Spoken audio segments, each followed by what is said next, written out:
Ibu Retno,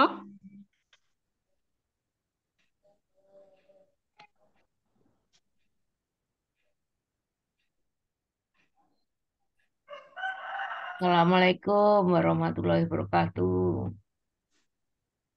Waalaikumsalam warahmatullahi wabarakatuh. Alhamdulillah. Ya, Salam minta kenal Ibu. maaf. Iya, iya. Apa kabarnya Ibu pada pagi hari ini? Alhamdulillah, wa syukurillah. Oh, Semoga alhamdulillahirabbil alamin. bermanfaat silaturahim kita ya.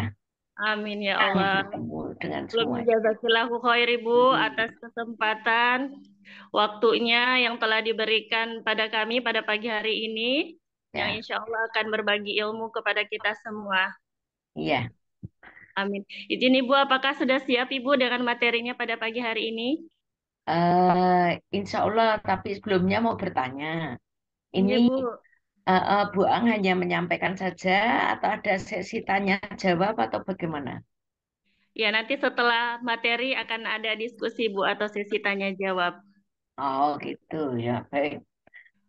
Konteksnya Islamic psychology ya, bukan Islam saja, tapi karena Bu Ang kan juga psikolog ya, jadi punya katakanlah ada perspektif mungkin yang memang perlu didiskusikan karena psikologi bukan murninya asalnya kan atau bukan ilmu Islam. Baik Tapi Ibu. moga-moga tetap mendasarkan kepada Islam karena saya mengajar Islamic Baik, psychology. Iya. baik Ibu. Ya, baik Ibu. Kami persilahkan. Share screen ya. Baik, iya Bu. Ya, baik. Nah,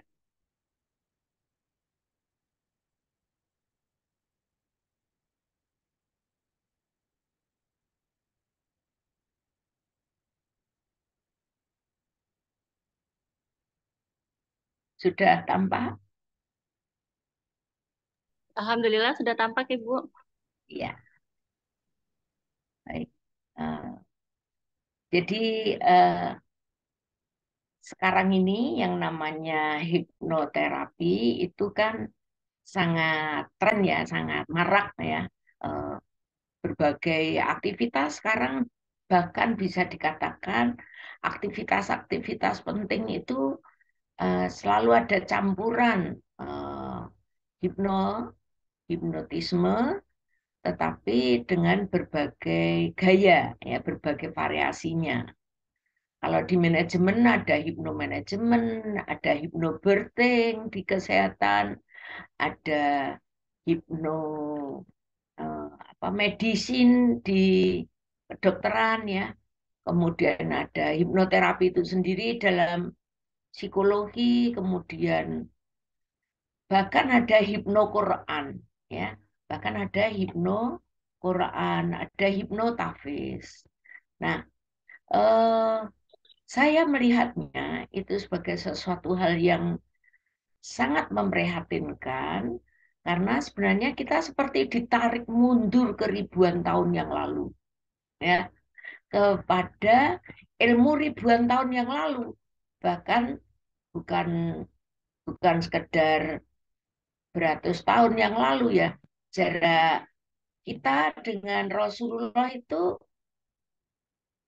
baru 14,5 abad ya, atau 14,5 abad. Sementara jarak Rasulullah dengan Nabi Isa alaihissalam kan juga 4 abad, 4 ke 5 abad ya. Eh, Tetapi hipno ini sebenarnya jaraknya dengan kita itu ribuan tahun yang lalu, bukan sesuatu hal yang baru, amat sangat kuno, ya, amat sangat kuno. Tetapi yang kuno itu sebenarnya ya tidak semua salah sih. Nabi Adam alaihissalam, apalagi ya, toh. Nabi Adam dengan semua warisannya Nabi Adam tentang apa konflik antar saudara ya, sibling rivalry antar Habil dan Kobil, antar apa laki-laki yang berebut perempuan dan saling membunuh, itu kan warisan zaman Nabi Adam alaihissalam. Nah, itu berapa ribu-ribu tahun lagi juga. Tapi kan warisan itu toh tetap tertuliskan di dalam Al-Quran. Nah, artinya memang itu penting dan perlu diwaspadai. Sama seperti ilmu sihir di zaman Nabi Sulaiman. Tetapi kadang-kadang kita ini ya Muslim ini eh, banyak yang kurang berhati-hati. Kenapa? Karena justru Muslim ini karena diberi stigma sebagai kaum yang terkalahkan setelah perang salib, terkalahkan, didominasi oleh Barat dan sebagainya, masa keemasan Muslim itu sudah berlalu. Itu adalah stigma-stigma dari orang-orang orientalis oleh orang Barat terhadap kita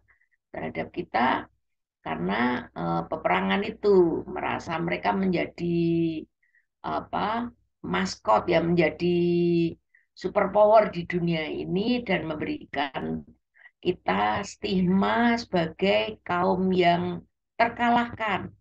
Nah, kemudian mereka mempelajari Muslim sedemikian rupa, kehidupannya, budayanya, eh, dinnya, kemudian mereka membuat sejarah, menuliskan seolah-olah itu sejarah Islam, tapi sebenarnya itu sejarah tentang Islam perspektif mereka ya. Kami biasanya di kampus menyebutnya para orientalis. Mereka sangat ahli, bahkan ahli membaca Quran, ahli tafsir juga, ahli dalam bahasa Arab. Mereka juga menguasai sains ya, menguasai sains dan kemudian mereka keahlian mereka dalam hal pengetahuan keislaman kemudian digunakan untuk eh, menyesatkan kita. Nah, ini yang mengapa eh, saya sangat prihatin, saya sangat apa ya, senang dengan forum ini yang membicarakan tentang hipnoterapi sehingga mungkin sedikit banyak saya bisa menyampaikan bagaimana sih hipnoterapi itu dalam perspektif Islamic Psychology sesungguhnya. Karena eh, masyarakat ini ya umumnya sangat open mind terhadap ilmu psikologi ya, terhadap ilmu jiwa. Aslinya kan psikologi itu kan kalau dalam bahasa Jawa, bahasa Indonesia ilmu jiwa.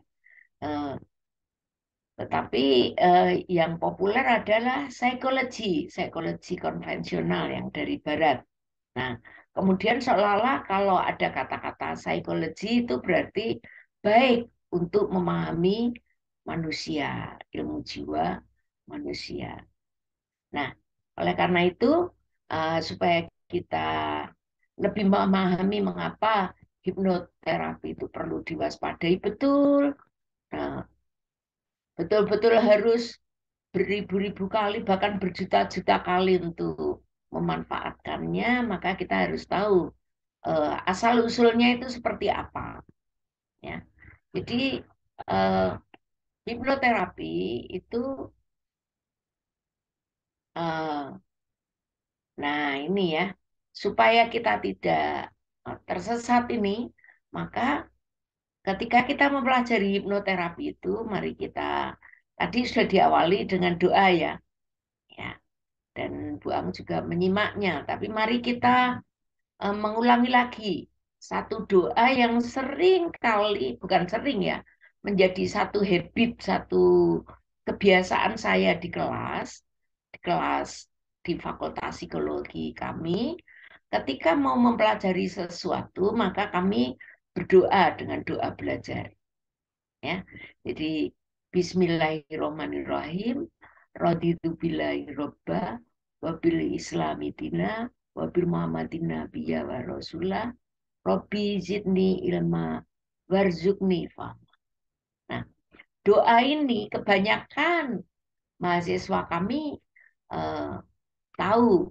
Oh itu kami pelajari sejak TK katanya begitu ya. Nah, sekarang PAUD. Nah, coba artinya bagaimana? Saya seperti itu. Ya, ridho bahwa Allah itu menjadi Rob kita. Ridho Islam menjadi agama, menjadi din. Kemudian ridho bahwa Rasulullah Nabi Muhammad itu menjadi Rasul kita. Artinya menjadi panutan. Ya, panutan Muslim. Kemudian Rabbi zinilma, ya Allah berikanlah kami ilmu dan berikanlah kami kefahaman.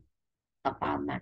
Nah, kemudian yang berikutnya, selalu saya ingatkan eh, ayat pertama yang diturunkan di Gua Hiro, ya. Perintah apa sih eh, dari Allah kepada Rasulullah? Kan bukan perintah sholat, perintah berdakwah, syiar, dan sebagainya, atau tentang ribawi bahkan, atau bahkan tentang larangan minum khamr pun kan setahun kemudian baru diatur oleh wahyu. Nah, tapi perintah pertama adalah surat Al-Alaq, ya. Iqra bismi rabbikal ladzi khalaq.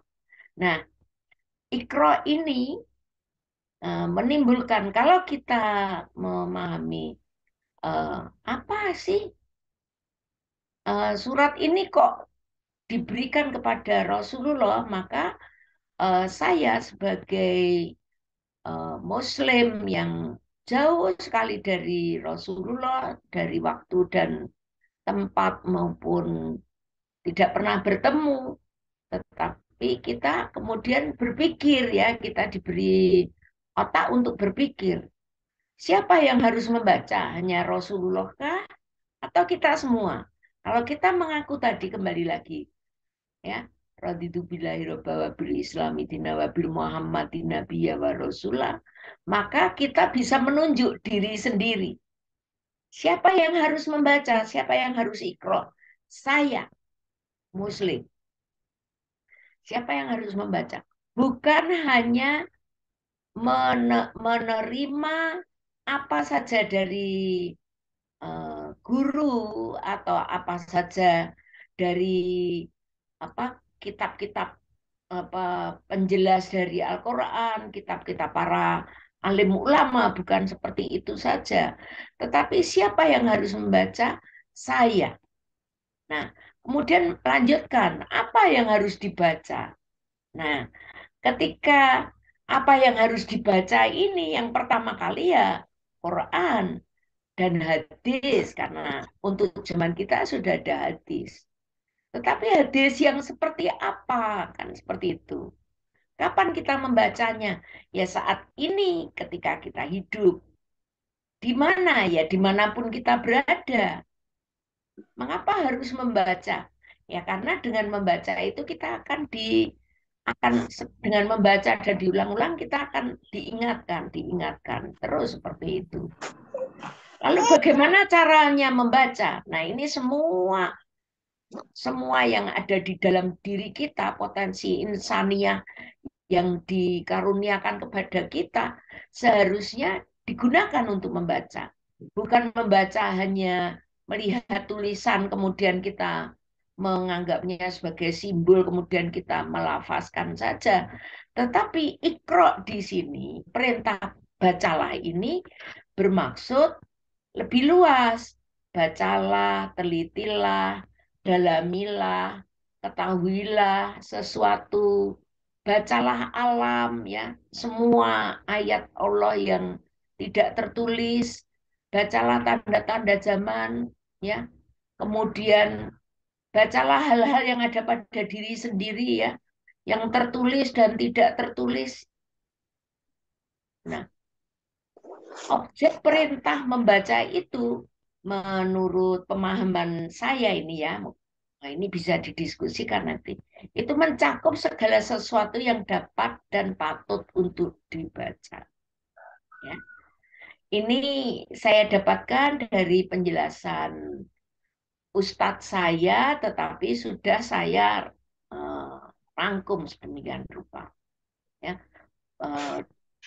Profesor Muhammad Hirzin ini ahli ulumul Quran, ya, ahli Quran. Nah, ini adalah profesor kami, promotor saya ketika saya mengambil pasca di UMY. Nah, kemudian ketika bicara tentang hipno sebagai suatu ilmu, sebagai suatu isu yang sedang dipromosikan di mana-mana, maka kita harus membaca sejarahnya, ya, sejarahnya kita baca. Eh, Kemudian sebentar.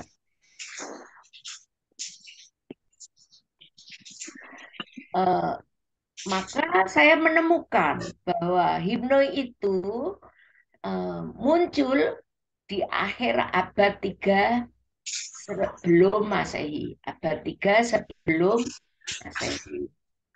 Kemudian pada kerajaan Mesir ada kuil Imhotep. Di sana tuliskan tentang hipno. Dan hipno di sana bertujuan untuk terapi, ya, bertujuan untuk terapi. Nah, di Yunani sendiri ada kuil hipnosis, dan itu adalah tempat persembahan pada dewa. Dewa apa? Dewa penyembuhan, dewa Aesculapius. Nah, contohnya bisa ditemukan di kuil orakel di Delphi, Yunani Tengah. Ini kalau kita piknik ke sana, kita akan ketemu penemuan itu, ya. Situs-situsnya itu ada. Nah, kemudian hipno itu menjadi melemah pengaruhnya, ya, dari jadi di zaman yang lalu itu sangat kuat. Nah, kemudian melemah ketika ada ajarannya Nabi Isa alaihissalam sudah disampaikan, kemudian ada kekristenan, ya, walaupun kemudian ada penyimpangan-penyimpangan ajarannya, tetapi itu berhasil mengurangi lah pengaruh hipno di sana. Nah, jadi kelihatan sekali bahwa hipno itu memang dulunya memang alat sebagai metode terapi. Kemudian pada abad 17 nih, ya, pada abad 17 ini ada mesmerisme. Mesmerisme itu ahli pengobatan dari Austria dan metodenya itu menyembuhkan dengan magnet, ya, dikenal sebagai magnetisme. Ini adalah derivasi pengembangan, ya, pengembangan metode pengobatan yang campur aduk antara eh, pengobatan tradisional ribuan tahun ada zaman Yunani, zaman Dewa Dewi dengan magnetisme, ya, dengan menggunakan besi yang bermuatan magnet. Kemudian ada Marquis, ya, ada pengikutnya. Dia menemukan somnambulisme. Jadi bagaimana keadaan trans? Keadaan trans itu keadaan tidak sadar karena pengobatan. Eh, Kemudian dia bisa diperintah untuk melakukan apa saja. Seperti orang kesurupan yang menyerupai kondisi tidur tapi ngelindur, ya. Kita mengatakan ngelindur. Kemudian ada Yosef, sebentar, ya. Eh, Ada kemunculan Yosef. Itu nah, di tempat saya, di layar saya,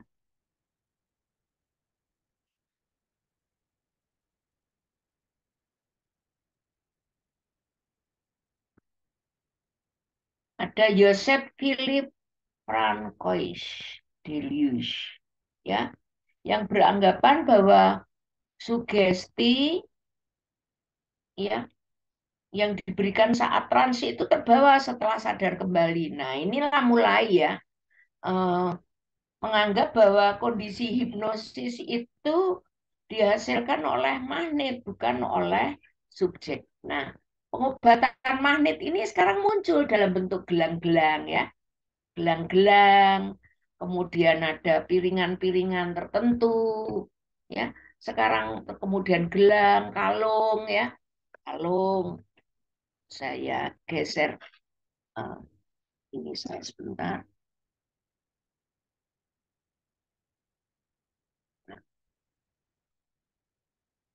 Kemudian eh, berikutnya lebih baru lagi masih tahun abad ya abad 17 abad 18. Nah, itu ada Dr. James Braid. Jadi mereka itu yang mempraktekkan hipno itu sebenarnya malah dokter-dokter ya awalnya itu seperti itu. Dokter-dokter. Nah, jadi James Braid ini yang kemudian mempromosikan lagi dengan nyata menggunakan kata-kata hipnosis. Dan dia menerangkan bahwa hipnosis itu bahasa Yunani artinya tidur tidak yang sebenarnya, bukan tidur yang alami, ya. Dan dia yang menemukan pertama kali hipnosis dapat tercapai dengan konsentrasi, dengan sugesti, dengan mantra, bukan dengan magnet. Kemudian ada Dr. John Ellison, ya. Dia coba lihat, Professor of Medicine at University College in London, President of the Royal Medical Society, yang pertama kali menggunakan hipnosis sebagai pengganti anestesi dalam operasi. Ya, bisa menggunakan pengganti anestesi dalam operasi. Kemudian kelanjutannya ada Dr. Jim Esdale, seorang dokter di India yang melakukan operasi tanpa anestesi juga. Nah, jadi memang sebenarnya tampak sekali kan kalau hipnosis itu ada di dunia kesehatan, di dunia medis. Nah, pada waktu abad 18 sampai ke 19 itu seorang neurologis ya yang mengajar di Paris ya. Ini dia membuat sekolah ya, sekolah. Ada sekolah hipnosis. Nah, kemudian dia menemukan cara bagaimana memblok memori ya. Ketika seorang pasien itu trauma, kemudian ingatan tentang trauma itu diblok ya. Dibongkar dulu kemudian diblok supaya terlupakan seperti itu. Karena orang yang trauma itu biasanya pengen melupakan traumanya tapi tidak bisa dan itu mengganggu perilakunya. Kemudian ya. Nah, pada akhirnya pada abad 18-19 itu ada Auguste Ambroise itu ya. Ada Benham juga, dia juga dokter juga, ahli saraf dari Paris juga, yang pertama kali menghargai hipnosis sebagai fenomena yang normal. Karena memang orang yang terhipnosis itu sepertinya memang ya bisa dikatakan tidak normal, tapi kemudian eh, dikatakan normal. Dikatakan normal. Ketika itu di-share kemana-mana, hipnosis normal, hipnosis disugestikan kemana-mana, disebarluaskan, maka akhirnya orang menganggap orang yang dihipnosis itu normal. Nah, kemudian muncul sekolah Nancy, namanya sekolah Nancy ya, awal abad 19 ya. Kalau kita melihat film Harry Potter ya, itu sekolah sihir seperti itu ya. Nah, karena Buang bukan orang yang hidup di awal abad 19, maka Buang menariknya dengan penggambaran di sekolah Harry Potter itu kan diajari menyihir ya, diajari hipno dan sebagainya ya. Dicampurkan dengan ilmu kimia ya. Nah, hipno itu ya juga campuran dengan ilmu pengobatan tadi medis ya. Nah, kalau sekolah Nancy ini didominasi konsep hipnotisme. Jadi sekolah Nancy banyak ditentang akademisi terhormat, ya, ya. Bertentangan seperti oleh akademisi yang tidak mempraktekkan hipno. Nah, pada akhir abad 19 sekolah Nancy itu jaya kembali, tetapi bagaimanapun teori-teorinya banyak dikritik dan dipertanyakan oleh publik waktu itu. Artinya sudah ada pemikiran kritis terhadap hipnotisme. Nah, menjadi kurang populer lagi. Ya. Tetapi kemudian ada Simon Freud, ya. Beliau adalah tokoh, diakui oleh tokoh psikologi. Kemudian Simon Freud ini belajar di tadi ya, neurolog tadi. Kemudian dia belajar psikologi. Jadi aslinya Simon Freud itu dokter ya. Dia belajar psikologi lagi di sekolah Nancy tadi. Nah, kemudian Freud ini dengan riwayat hidupnya yang penuh trauma sebenarnya, itu kemudian memunculkan teori psikoanalisa, teori alam bawah sadar, ya. Kemudian sampai hari ini teorinya sangat populer. Nah, sangat populer. Kemudian ada Blur, itu merawat wanita histeria, ya, menggunakan metode hipnosis untuk menghilangkan gejalanya. Ya, dia punya pengalaman untuk itu. Kemudian pengalamannya itu dituliskan dan kemudian itu diturunkan sedemikian rupa ya. Kemudian dikembangkan terus sampai hari ini ya, seperti itu. Jadi pada tahun berikutnya, ini coba kita lihat ya, Simon Freud lahir 1856 sampai 1939. Ya, udah berapa abad yang lalu? Satu abad yang lalu ya, hampir satu abad yang lalu. Nah, menjadi kelihatan tampak seperti sains ketika The British Medical Association izinkan hipnosis untuk menangani histeria dan anestesi. Masih di dunia medis. Kemudian 1958 ya, The American Medical Association izinkan hipnosis untuk pengobatan, tetapi melarang untuk stage hipnosis. Ya, untuk seperti uya-kuya itu nggak boleh. Kenapa? Karena itu membuat ketahuan ya bahwa hipnosis itu ya tak lebih tak kurang seperti ilmu sihir. Nah, eh, mengapa stage hipnosis itu dilarang? Karena itu merusak citra hipnosis yang dianggap ilmiah, karena hipnosis akan diangkat menjadi sesuatu yang seolah-olah ilmiah. Tapi mungkin justru kalau menurut Baang ya, justru stage hipnotis itulah yang sesungguhnya, yang asli, yaitu berusaha membuat orang menjadi tidak sadar ya. Kalau kita melihat atraksinya Uya-Kuya itu kan dia membuat tidak sadar, kemudian seseorang di mall ditanya-tanya, bahkan dia membuka aibnya sendiri ya, terpermalukan tapi tanpa rasa malu. Kenapa? Ya karena eh, ini ya, dalam keadaan tidak sadar. Nah, kemudian pada hampir abad 19 ada seorang tokoh yang terkenal sebagai, bahkan dianggap sebagai nabi ya, sleeping prophet. Coba dimunculkan satu nama dan dipopulerkan sedemikian rupa yang dia itu tak lebih tak kurang penerusnya tadi ya, Freudian tadi ya, dia bisa mengakses subconscious dengan self hypnosis. Jadi dia mengenalkan teknik bagaimana seseorang menghipnotis diri sendiri. Nah, seperti itu. Nah, bagaimana kita mengingat ini ya? Kalau kita mengingat Nabi Muhammad sejak berapa? Masehi, abad berapa Nabi Muhammad ada? Islam itu ada pada abad berapa? Ayo diingat-ingat ya. Nah, sebenarnya kan ini kan perkembangan hipnotis di barat, di barat.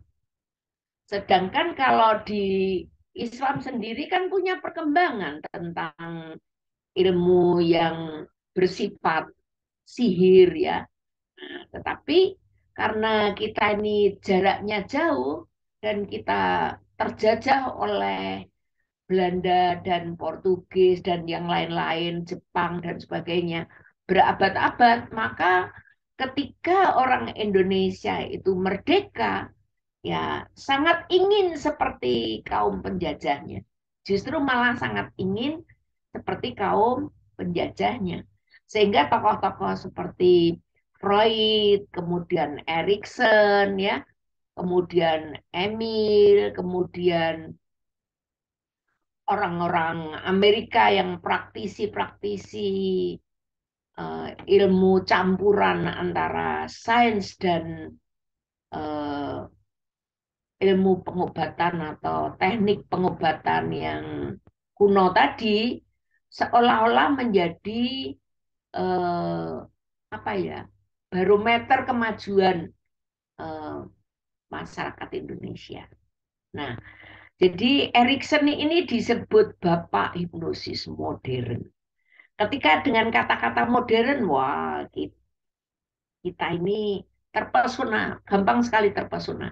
Dan Bu Ang ini termasuk generasi yang terpesona dengan ilmu psikologi karena tidak ada informasi lain selain ilmu pedagogi dan kemudian psikologi ketika setelah Indonesia merdeka ya. Nah, kemudian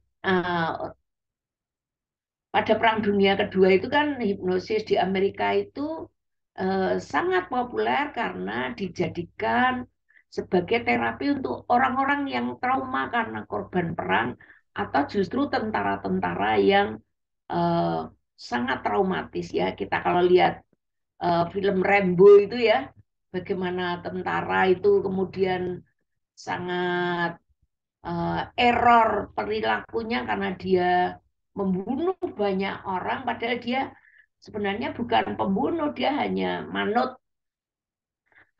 menuruti apa kata komandan ya.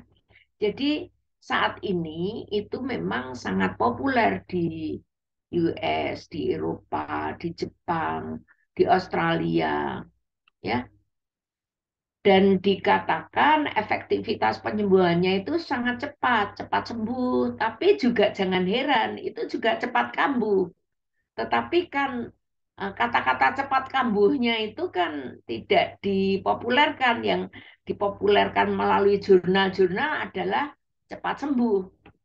Ya, jurnal-jurnal dalam apa berbagai informasi saintis itu sains dicampur adukkan sedemikian lupa dan dikatakan sebagai cepat sembuh.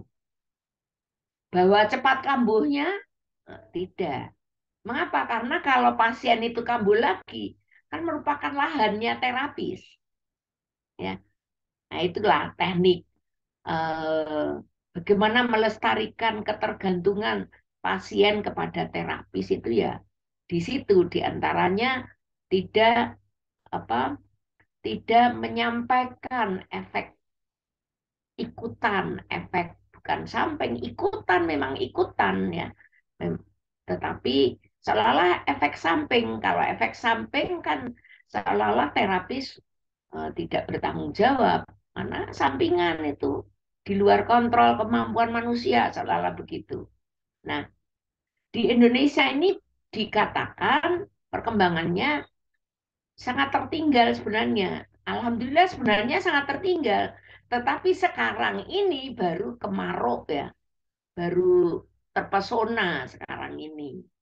Mereka sudah setengah abad yang lalu lebih ya, mereka sudah mengembangkan sembilan rupa, bahkan mungkin sekarang sudah meninggalkan malahan, tapi meninggalkan karena masih baru di Indonesia, maka yang berjualan ya masih laku lah, jualan ilmu itu masih laku.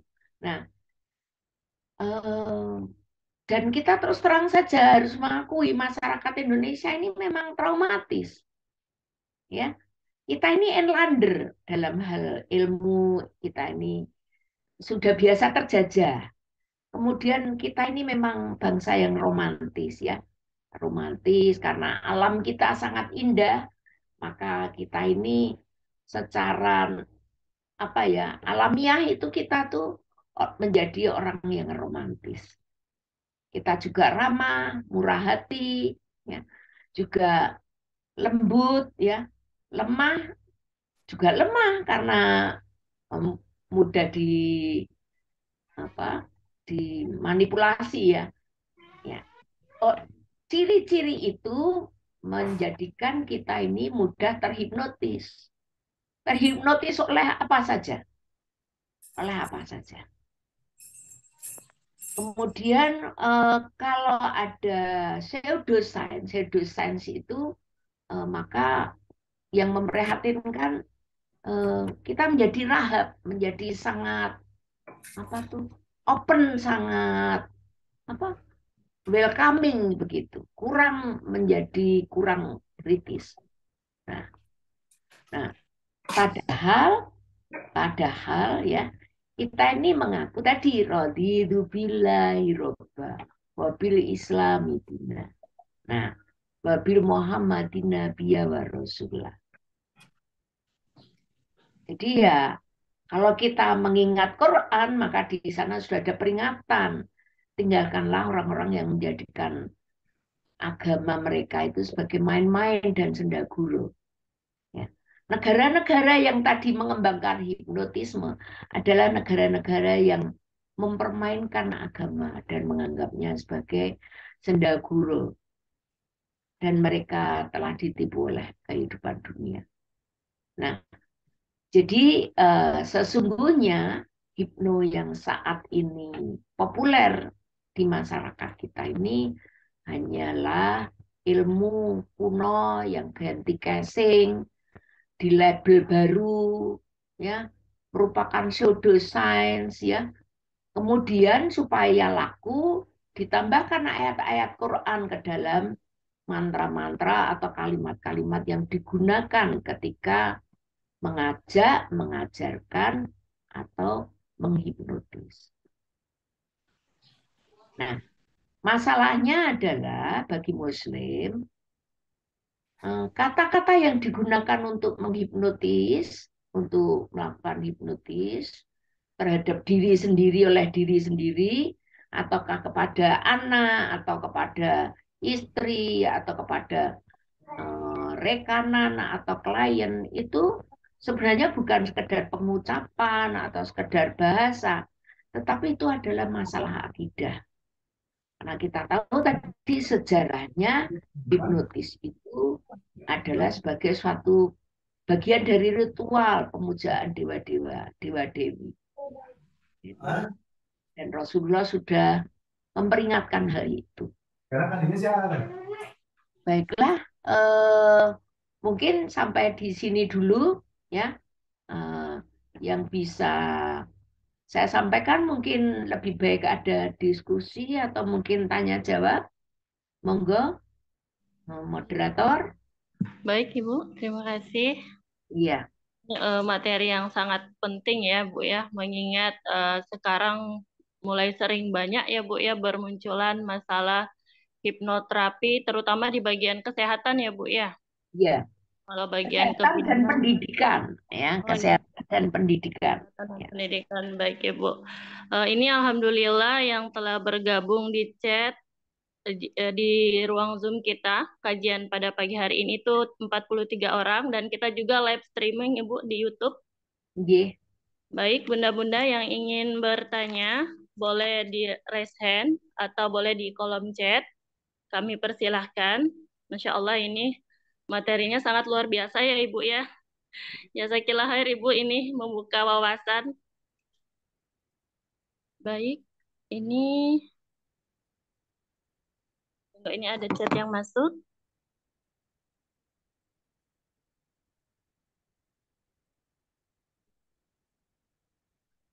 Silakan Oh, dibacakan ya. baik Ibu. Ini ada yang tanyakan tentang afirmasi Ibu. Itu Iya. seperti apa Ibu dalam konteks Islam? Jadi afirmasi itu kan kalimat-kalimat ya yang disusun sedemikian rupa oleh terapis untuk disampaikan lagi kepada eh, kliennya.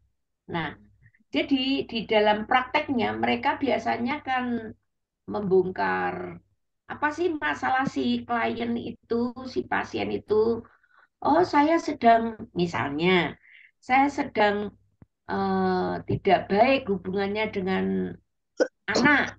Nah, kemudian saya tuh nakal, rewel, begini, begini. Kemudian terapis itu membuat satu analisa, kemudian mendiagnosa, oh ini karena mungkin eh, dari pengakuan-pengakuan itu kemudian, oh ini karena ibunya terlampau pemarah, emosional, kemudian mungkin sering mencubit anak, kemudian eh, anaknya makin nakal, makin rewel, makin susah diatur.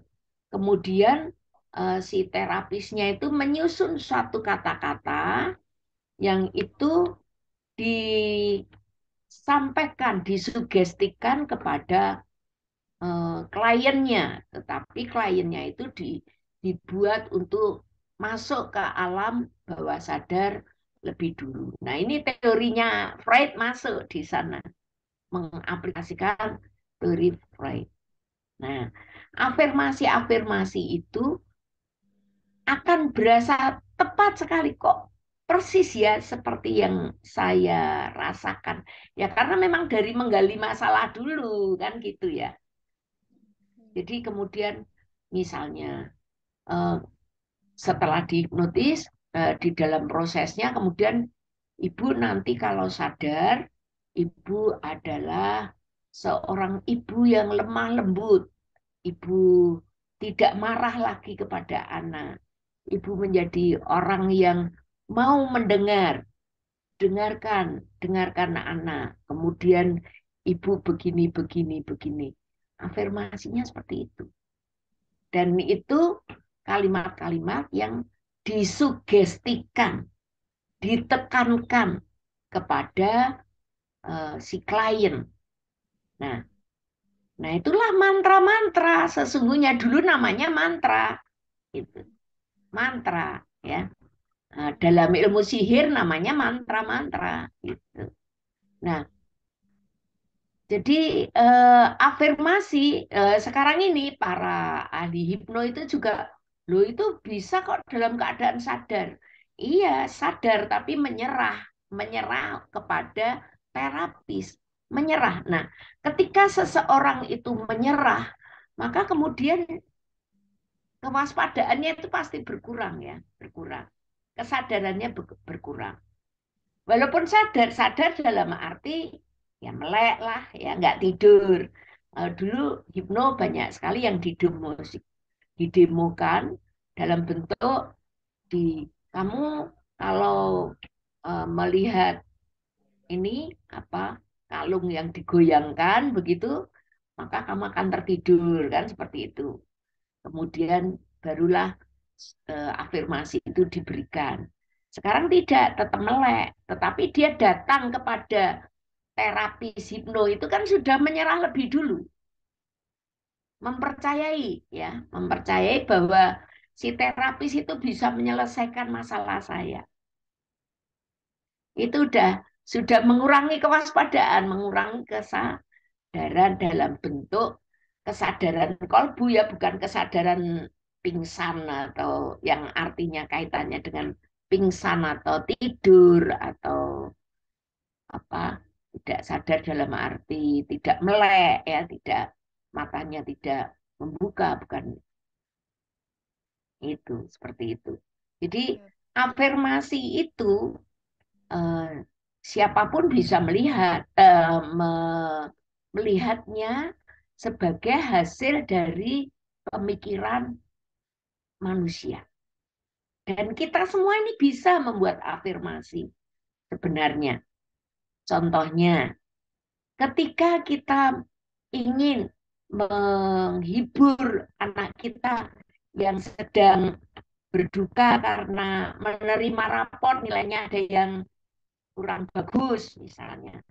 Kemudian kita melihat ekspresi anak kita itu eh, berduka atau suntuk seperti itu, kemudian ya sekarang nggak apa-apa nilainya 6. Nanti malam kalau belajar lagi dengan mama, nanti nilainya lama-lama bisa jadi 7.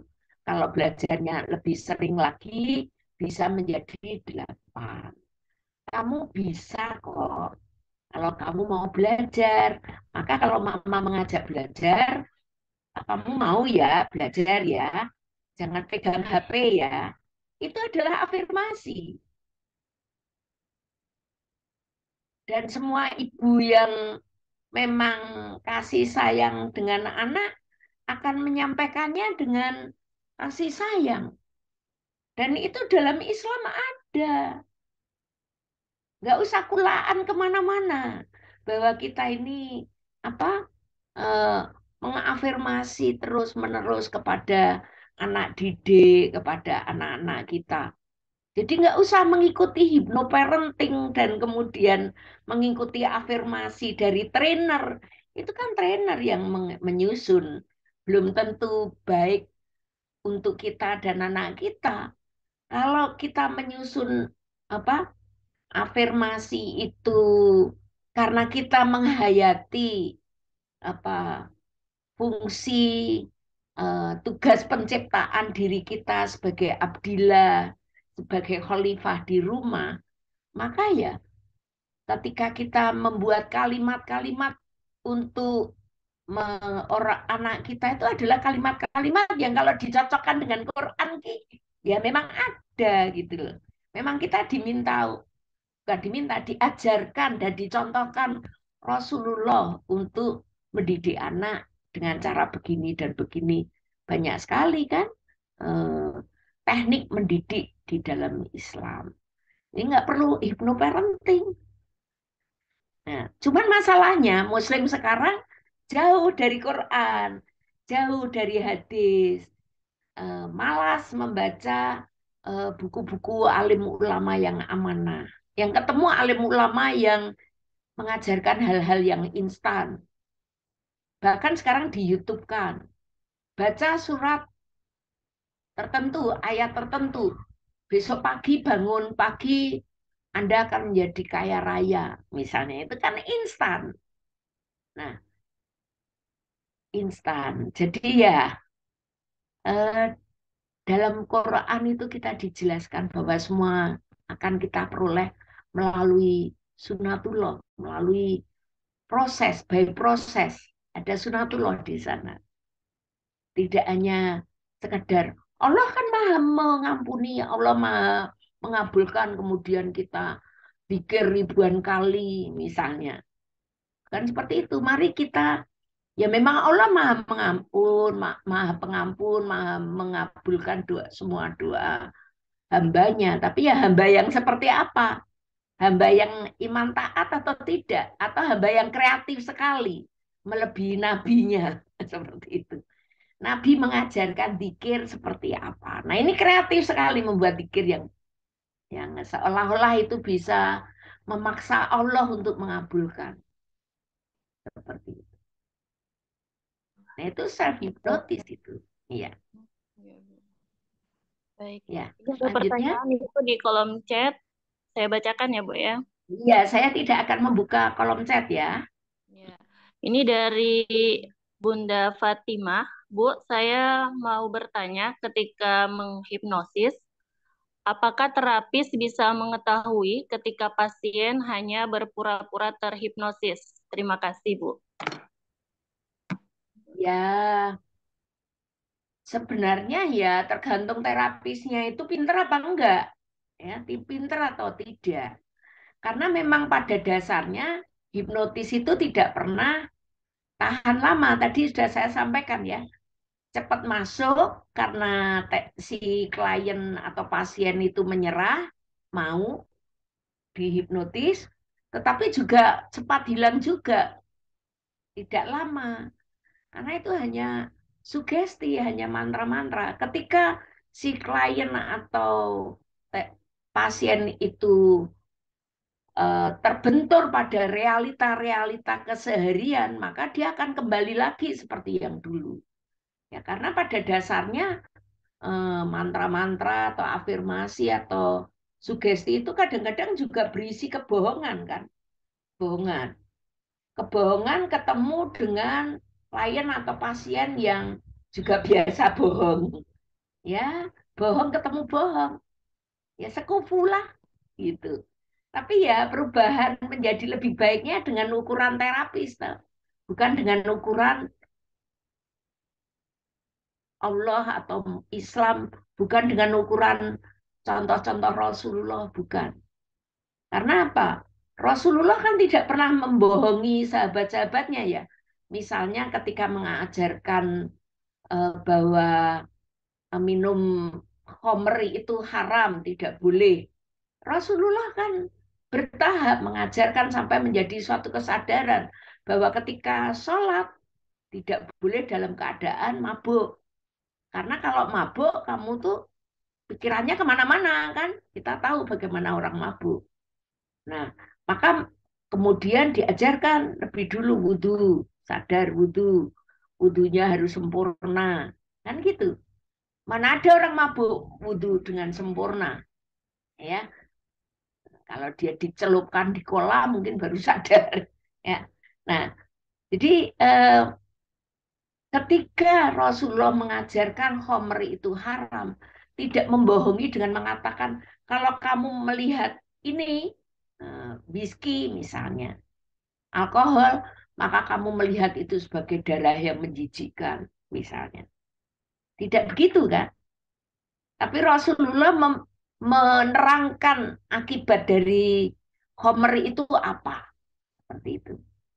Nah, dan apa saja yang bisa dilakukan oleh pemabuk ketika mabuk.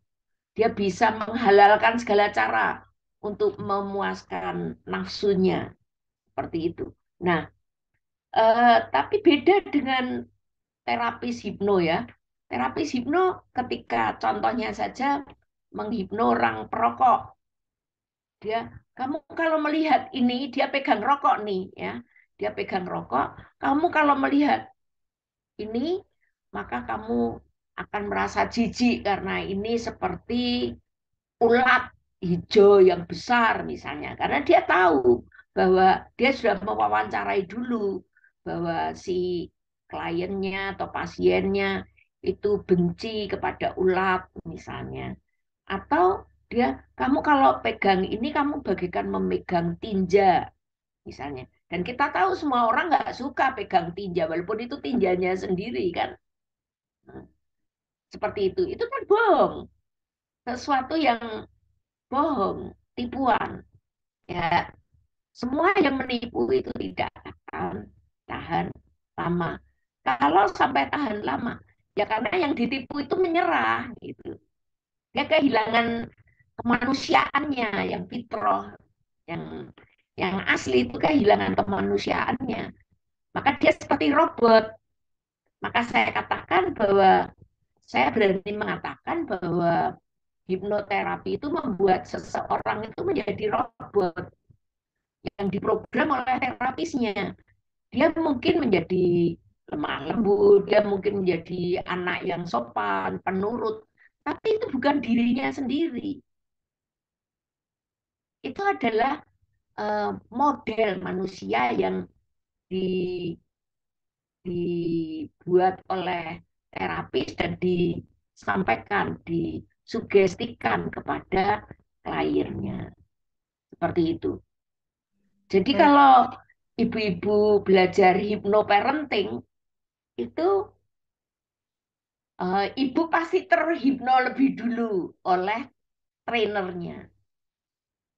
Semua ibu yang belajar hypnoparenting pasti sudah terhipno. Terhipno oleh pertama terhipno oleh promosi dari hipnoparenting itu sendiri. Promosinya saja sudah mensugesti ya. Kemudian mau bayar, bahkan ada yang jutaan harganya ya toh, mau bayar. Kemudian untuk sedekah nggak punya tuh untuk beli ilmu yang seperti itu mau bayar jutaan. Kemudian bersusah payah datang ke tempat itu sehari, hanya sehari kok langsung bisa. Ilmu yang instan, nggak usah kuliah, tidak usah ngaji, tidak usah apa eh, melalui proses sunatullahnya, instan. Nah, oleh karena itu, karena dia sudah terhipnosis, kemudian dia apa diajarkan ilmu itu, maka dia kemudian mempraktekannya di rumah. Nah, jadilah tipu menipu MLM, multi level marketing, mulut lewat mulut. Dan kita tahu dosa yang paling besar justru dari mulut kan. Nah, mulut yang bagaimana kan gitu. Nah, ketika itu suatu kebohongan, ya kalau terapisnya ahli, dia akan tahu bahwa klien itu sebenarnya hanya pura-pura. Karena ada bedanya klien yang benar-benar terhipnotis dan klien yang pura-pura terhipnotis. Itu berbeda.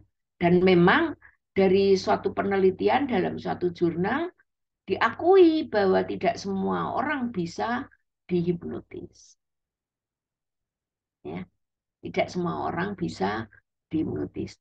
Kalau di uya-kuya itu mungkin juga atau di apa eh, stage ya di panggung-panggung itu ya bisa jadi antara yang dihipno dan yang menghipno sudah kerjasama. Nanti kalau aku begini kamu begini ya, kan dibayar, ada karcisnya.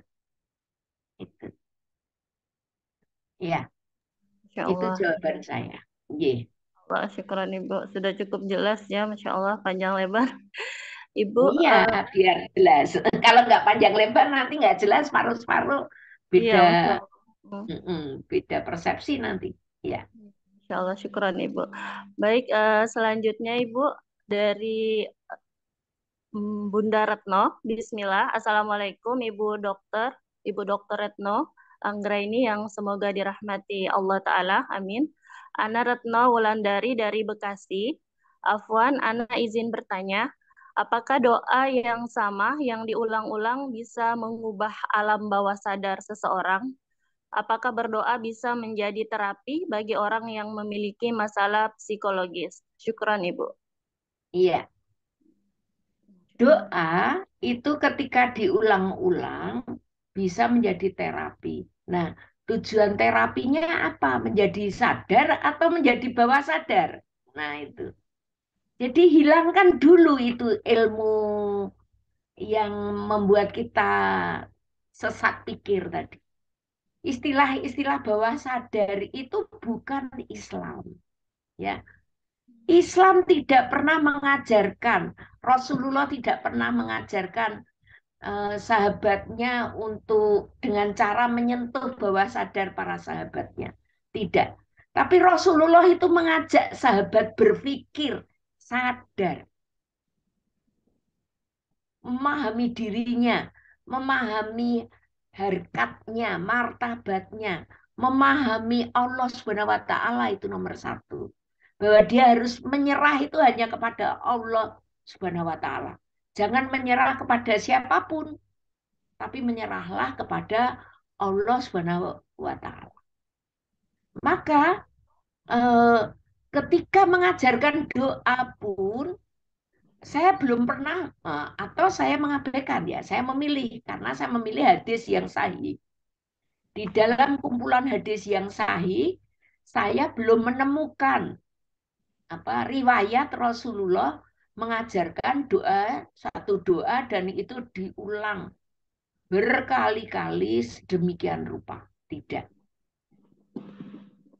Zikrullah pun diajarkan Rasulullah ada batasannya, tidak sampai ratusan kali ya. 33 kali subhanallah ya toh.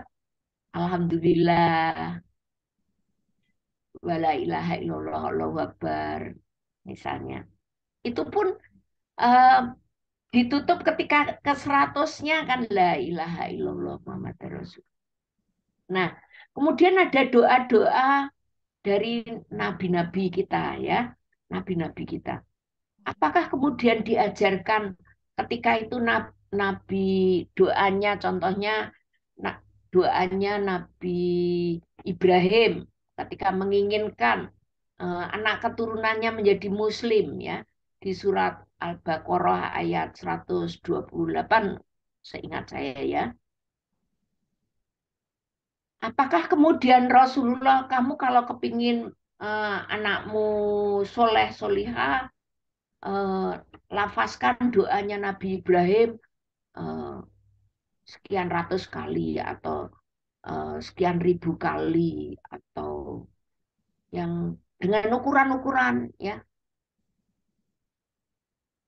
Namun demikian, khusus untuk sholat, doa-doa di dalam sholat, ya otomatis diulang-ulang karena kita minimal 5 kali dalam sehari sholat. 5 kali pun kan berarti berapa belas rakaat, ya kan? Berarti kan yang terutama diulang adalah Al-Fatihah karena tanpa Al-Fatihah sholatnya bukan sholat kan tidak diterima. Nah, 7 ayat yang diulang-ulang hanya itu ya. Ada 7 ayat yang diulang-ulang. Apakah ada ayat-ayat lain yang disebutkan sebagai 7 ayat yang diulang-ulang? Tidak ada. Saya belum menemukan, mungkin saya yang membacanya yang kurang, tapi eh, saya yakin Al-Fatihah sebagai eh, doa, sebagai surat, sebagai 7 ayat yang diulang-ulang itu sangat sempurna untuk eh, mengantarkan kita kepada kedekatan kita kepada Allah Subhanahu wa taala. Maka dalam sholat harus itu. Maka ketika kita melakukan apapun, kalau kita juga melafazkan Al-Fatihah, tidak ada masalah. Karena memang maknanya pun bisa kita lacak ya. Itu semua kebutuhan kita itu termaktub ya di dalam Al-Fatihah. Seperti itu. Nomor satu adalah bersyukur. Alhamdulillah. Nggak usah pakai kata-kata yang lain. Pakai lagu-lagu Ho'oponopono misalnya. Atau lagu-lagu yang lain. Lagu-lagu bahkan mungkin keroncong atau apalah terapi musik yang lain yang dari Hawaii dan sebagainya. Nggak usah. Ya sudah kita menggunakan Al-Fatihah saja. Dan ketika kita mengucapkan Al-Fatihah, kita diajarkan dalam sholat, kita kan wudhu dulu. Artinya kita dalam keadaan segar, sadar, tidak ada kata-kata bawah sadar. Sholatlah kamu sehingga masuk dalam bawah sadar. Enggak. Sholatlah kamu dengan khusyuk. Khusyuk itu artinya sadar sesadar-sadarnya tubuh kita, kolbu kita terutama, kemudian pikiran kita, bahkan seluruh eh, apa yang ada di dalam jiwa kita ini ditujukan kepada Allah Subhanahu wa taala. Hanya saja memang setan akan bermain-main di sana. Kita tahu, maka kita menyerah kepada Allah. Ta'awudz dulu, ya. Bahkan kita berlindung kepada Allah. Karena kalau kita melawan setan sendiri, ya kita mungkin eh, berat ya melawan setan itu. Karena Rasulullah saja berlindung dari setan ketika Isra Mi'raj, ya kan? Nah, ada iblis yang apa? mengikutinya dan mengganggu Rasulullah kan Rasulullah kemudian mendapatkan pertolongan dari Allah dengan diajarkan apa bacakan ayat kursi kan gitu ya. Nah, kalau kita ta'awudz dulu, kemudian ada doa lain pengusir setan dan itu semua kan kalimat-kalimat yang asli dari Allah melalui Rasulullah. Yang kita nggak mengarang sendiri, tidak mengarang, bukan sekedar afirmasi. Kata-kata afirmasi adalah kata-kata dari affirmation, bahasa Inggris, dan yang namanya kata-kata yang ke-Inggris-Inggrisan, yang bukan Jawa, yang bukan Arab, itu seolah-olah modern, keren, kan gitu. Terus kita merasa bahwa kita termasuk orang yang keren. Padahal kita hanya kembali ke zaman dulu, ya. Tapi pakai kata-kata yang, ya, itu. Seperti itu. Nah, doa itu doa yang benar dilakukan dengan cara yang benar ya dengan tujuan yang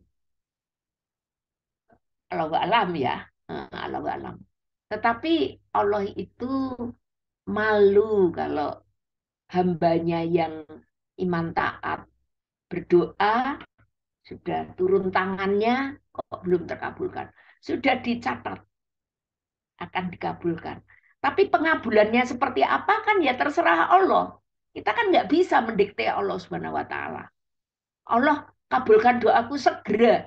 Nah, segera itu kan nafsu kita. Masa Allah mengikuti nafsu hambanya? Tidak. Yang mengikuti nafsu hambanya adalah setan. Tapi kita GR. Oh Allah nih mengabulkan. Padahal itu setan. Gitu. Setan kan memang diizinkan untuk menggoda kita. Saking rindunya pada suami almarhum, berdoa ke mimpi-mimpi, kemudian mensugesti diri sendiri, kemudian berdoa sambil bayang-bayangkan suami, kemudian tiba-tiba seolah-olah suami datang. Nah, itu setan. Suami mah kalau sudah meninggal ya, sudah almarhum siapapun sibuk di alam kubur kan, sibuk di alam kubur selama 1 minggu ya, sibuk. Habis itu menunggu ya mereka di alam arwah, kalau alam.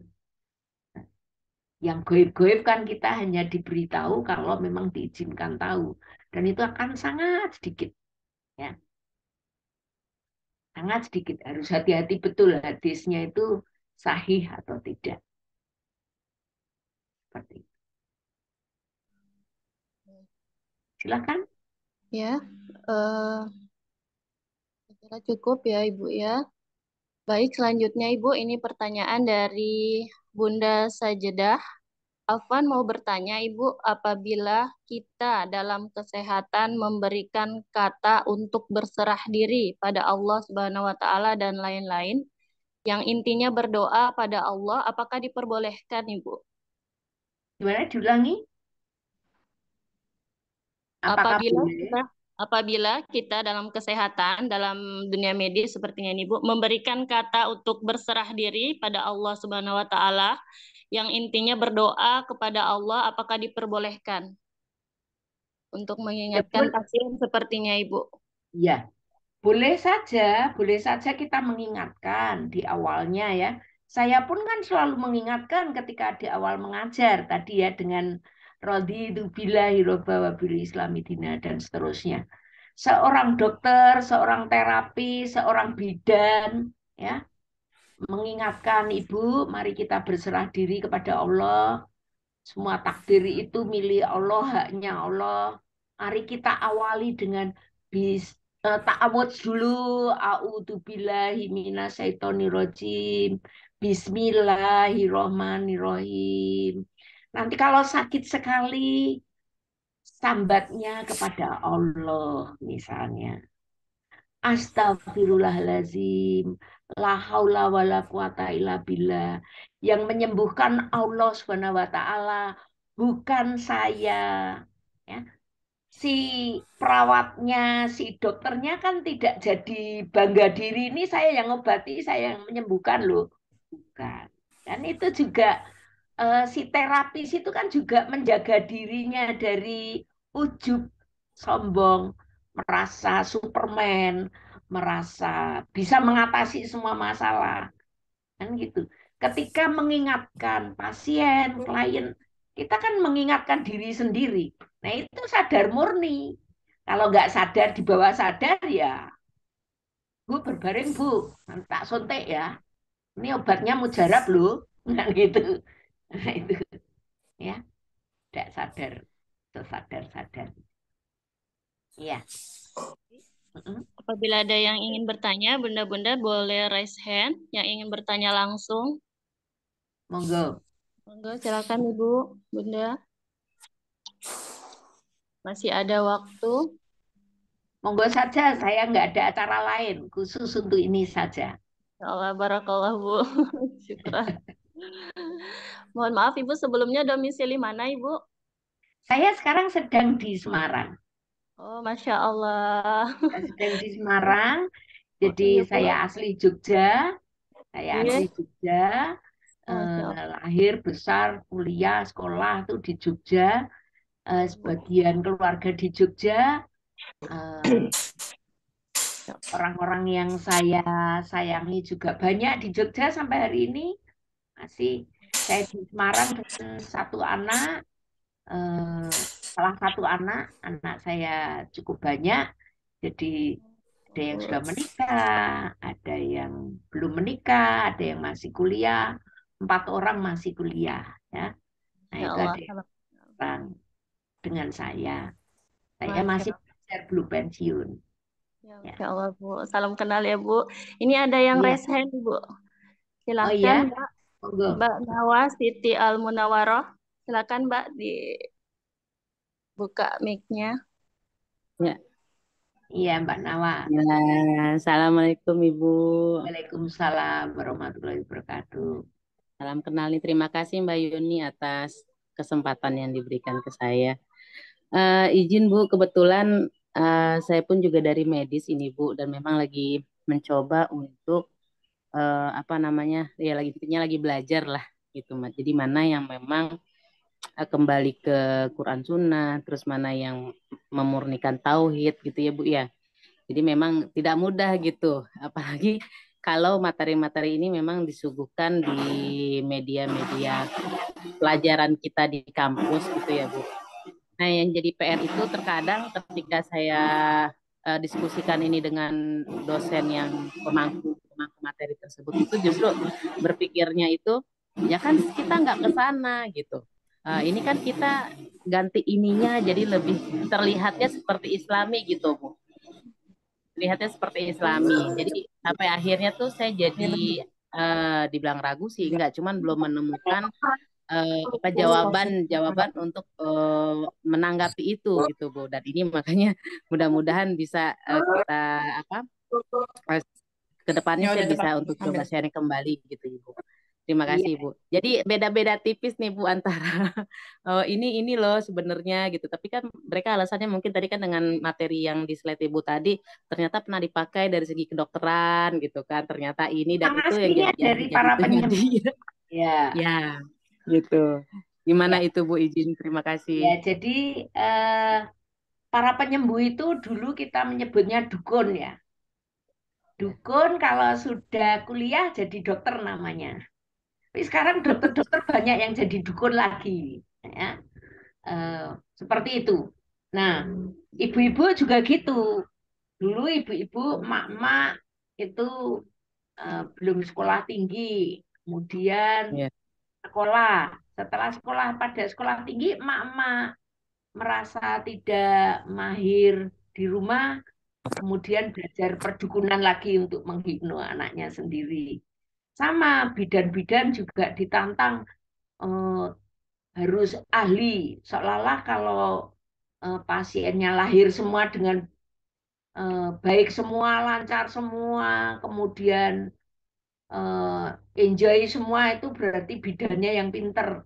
maka kemudian padahal kenyataannya kan memang berbagai masalah bisa terjadi. Maka kemudian bidan itu disugesti untuk pakai hypnobirthing misalnya.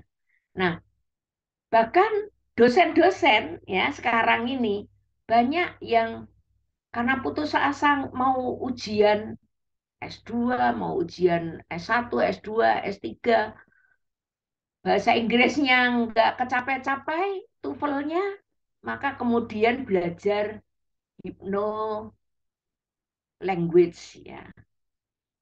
Nah, 40 hari dijamin mahir conversation ya, sudah saya share. Ini di dekat rumah kami ini, di samping rumah kami, dekat sekali dengan rumah saya yang di Jogja. Jadi saya foto.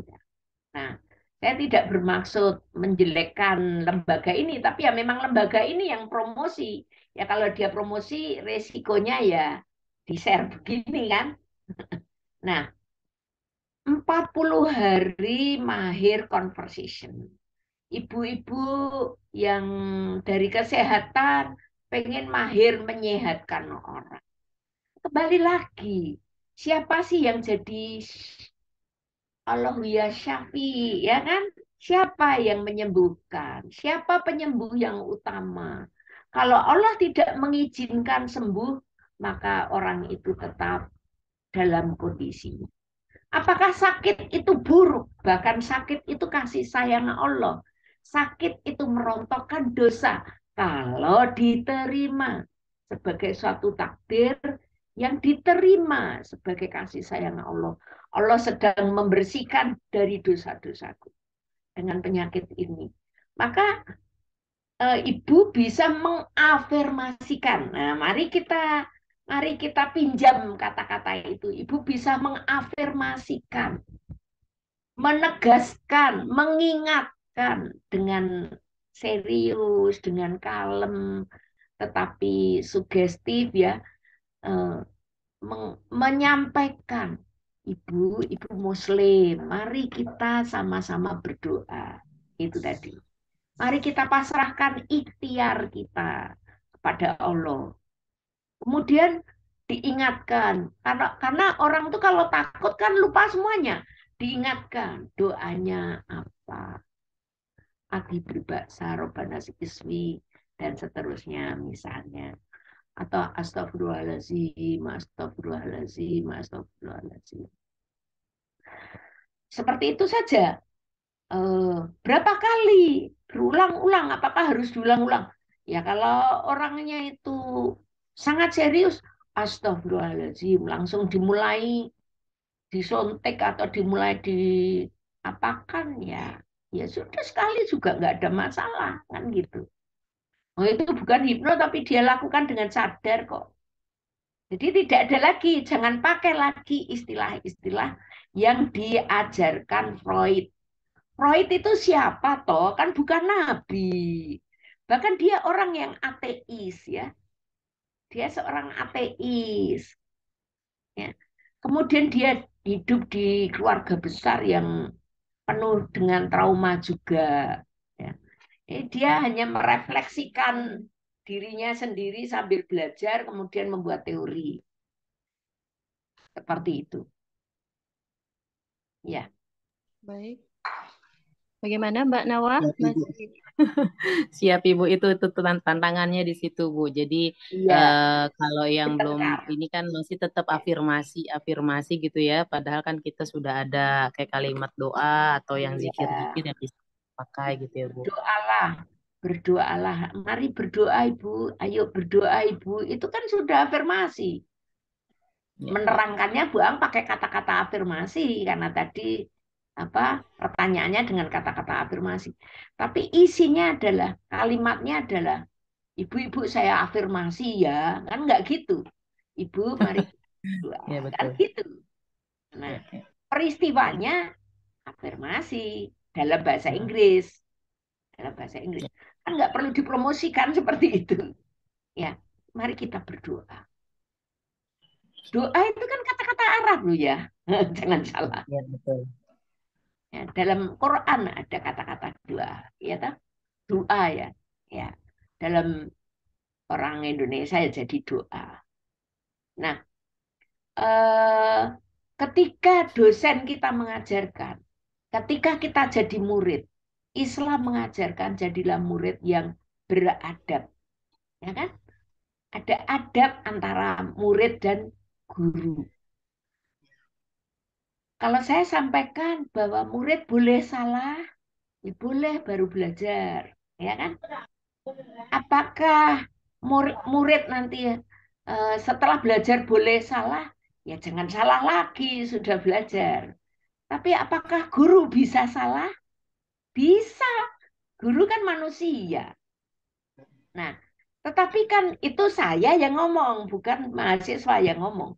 Kalau mahasiswa yang ngomong, ibu-ibu kan bisa salah.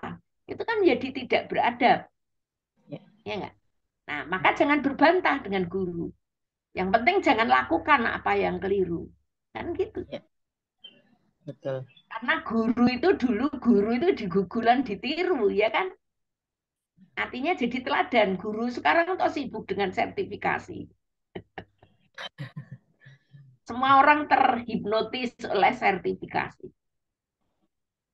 Sampai-sampai untuk sertifikasi itu bayarlah. Ada joki lah, ada ini, ada ini. Nah, berbagai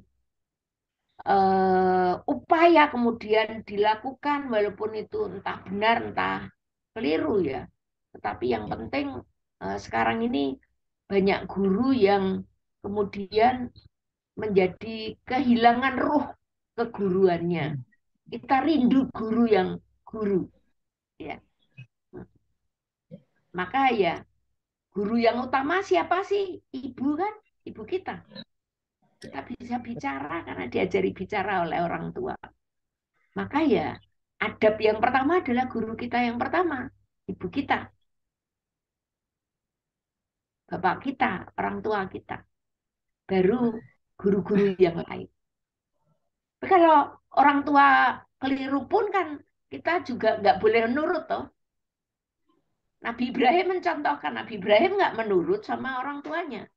Nah kalau sama orang tuanya saja boleh tidak nurut, apalagi sama yang lain kan gitu. Tapi dengarkan, beradab di kelas. Itu ketika kita beradab, maka pahalanya itu langsung kita dapatkan. Dan Allah akan menggantikan pengetahuan yang lain yang bermanfaat. Suatu saat pasti Allah akan memberikan informasi yang lebih baik. Seperti itu. Percaya. Baik. Terima kasih banyak Ibu Aang. Semoga Allah ridho dengan ilmunya ya dan terus bermanfaat. Amin. Amin. Amin. Apaan ini di backgroundnya berisik. Open mic dulu. Enggak. Ya, Iya, Allah. Masih ada bunda-bunda yang ingin bertanya langsung? Saya persilahkan untuk raise hand. Insya Allah luar biasa sekali nih Bu materinya. Buka wawasan. Ini ada di kolom chat dari Umu Kai. Jazakunallahu khair atas ilmunya Ibu. Jazakillahu khair atas ilmunya dari Bunda Sinta. Insya Allah. Baik. Baik. Karena sudah tidak ada ya Bu ya. Izin Ibu apabila ada sebagai penutup closing statement atau pesan buat kami bunda-bunda dari komunitas Bumil Ayo Ngaji. Silahkan Ibu. Baik. Ibu-ibu sekalian, ada beberapa buku yang saya rekomendasikan untuk dibaca ya, Iqra ya, baca. Dan kalau membaca tuh diusahakan untuk dalam keadaan ingat isi Al-Fatihah ya.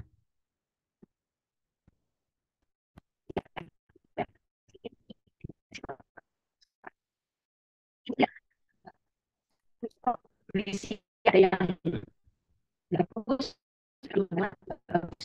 ya. Jadi tapi ini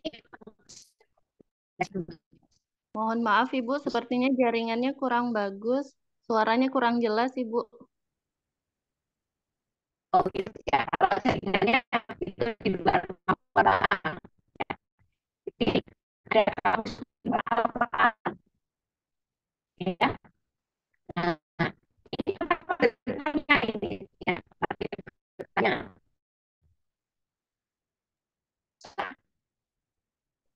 Maaf, Ibu. Suaranya belum jelas Ibu, maaf. Apa jaringannya ya? Tethering. Oh ya Bu, Alhamdulillah. Maaf Bu, bisa Udah. diulang kembali Bu, tadi Iya, belum jelas Ibu. iya. Jadi ada buku-buku yang Bu Aang rekomendasikan untuk dibaca, ya, terutama untuk jamaah ini dan siapapun yang tertarik pada hipno-hipnoan, ya, hipnola, sujo mungkin ada lagi apa ya sekarang ini berbagai macam chef ya, EFT, chef, kemudian hal-hal yang bersifat instan itu baca ini Kamus Pintar Al-Quran ya, Kamus Pintar Al-Quran, kemudian bukunya Pos Akurdi ini bahasa Indonesia ya, sudah di Indonesia kan, menguak New Age Movement, gerakan-gerakan yang menyimpangkan agama kita melalui pendidikan dan kesehatan, menyimpangkan akidah kita ya melalui pendidikan dan kesehatan terutama karena pendidikan dan kesehatan itu memang kebutuhan kita yang utama untuk bisa menjadi abdillah dan khalifah kan gitu. Kalau dua hal itu rusak ya rusak, yang lainnya ikut rusak.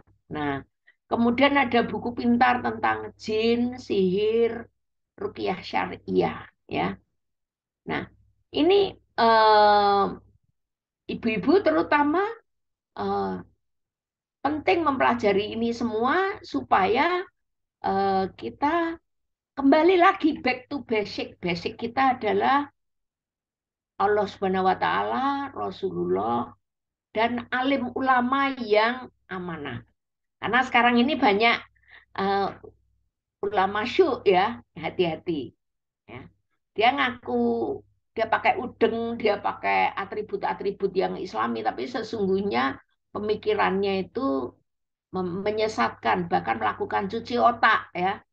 Nah, eh, saya punya beberapa buku yang biru eh, akan saya hadiahkan kepada tadi berapa yang bertanya Bu Yuni?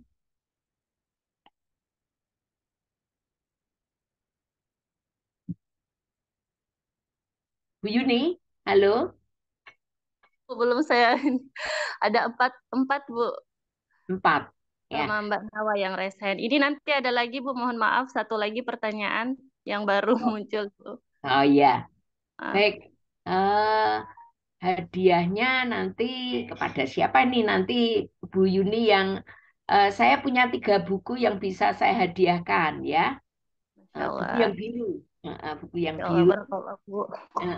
Terus eh, kalau masih ada yang raise hand, monggo aja. Saya nggak ada acara lain. Ya, mohon yang bertanya mungkin bisa langsung raise hand ya. Oh ini ada Mbak Desi, silahkan Mbak dibuka mic-nya. Mbak Assalamualaikum Desi warahmatullahi Aryani, monggo Mbak wabarakatuh. Desi Aryani. Assalamualaikum. Waalaikumsalam warahmatullahi wabarakatuh. Waalaikumsalam warahmatullahi Waalaikumsalam wabarakatuh. warahmatullahi. Alhamdulillah, semoga Ibu Aang selalu diberkati Allah dengan kesehatan sehingga bisa memberikan men-share ilmu-ilmunya ya Bu ya. Amin. Amin. Izin bertanya Ibu, Ye, akhir-akhir ini memang kan marak sekali ya Bu ya di dunia kesehatan khususnya tentang hipno-hipnoan itu ya Bu ya. Eh, saya juga pernah mengikuti gitu kan belajar tentang itu.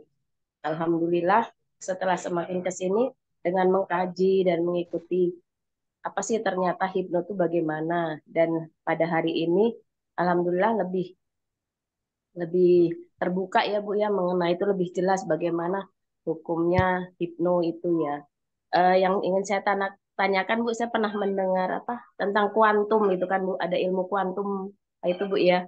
Saya kurang paham juga. Nah, tapi di situ itu saya lihat pengajarnya itu ya orang-orang yang mengerti tentang agama gitu Bu. Bagaimana Bu menurut Ibu? Saya mohon pencerahannya. Ya, Terima kasih. Assalamualaikum warahmatullahi wabarakatuh. Waalaikumsalam warahmatullahi. Jadi kata-kata kuantum itu ada di ilmu fisika. Nah, pseudoscience itu jadi ilmu-ilmu kuno itu supaya bisa diterima oleh kalangan akademisi yang eh, katanya akademisi itu hanya menerima yang rasional saja, maka kemudian mereka mengambil istilah-istilah di ilmu pasti ya, kuantum ya. Kemudian ada energi kuantum. Sebenarnya kan itu ilmu kebatinan ya kan? Nah, ilmu kebatinan. Kemudian bahkan eh, supaya tidak kentara bahwa itu memelihara kodam untuk memanggil kodam atau memanggil jin-jin yang bisa dijadikan teman atau dipelihara, maka mereka menggunakan istilah-istilah angel ya, pakai bahasa Inggris angel atau makhluk makhluk apa tuh celestial atau apa gitu ya. Jadi pakai istilah-istilah eh, bahasa Inggris yang seolah-olah itu kemudian bukan jin, itu bukan jin, itu bidadari lah, itu malaikat lah gitu ya. Nah, jadi penggunaan istilah-istilah fisika dan sebagainya itu hanya cara untuk mensugesti supaya kita mengikuti ilmu itu. Kemudian ada ilmu LOA ya, Law of Attraction ya, Law of Attraction. Berpikirlah positif, maka semua akan datang hal yang positif. Kemudian ditempeli ayat. Dalam Islam kan diajarkan untuk husnudon. Ya. Kepada Allah pun husnudon. Betul, itu dua hal yang berbeda, tapi bukan dua hal yang setara. Sama sekali.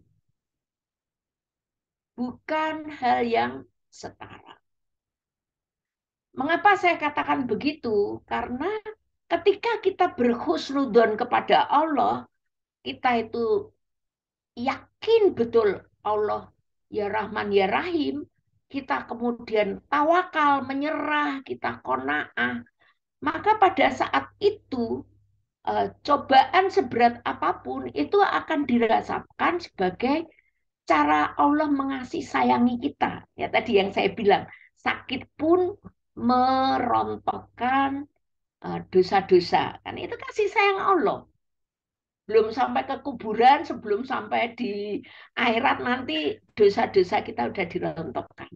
Itu kan Allah yang berjanji, bukan manusia yang berjanji. Maka kemudian kalau ada manusia yang membuat rumus, kamu berdoa ini sekian kali setiap ini, itu kan rumusnya manusia. Ada nggak di Quran? Ada nggak di hadis sahih?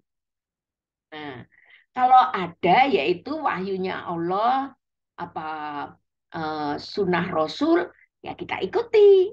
Tapi kalau tidak, ya ngapain sih kok kreatif amat, kan gitu.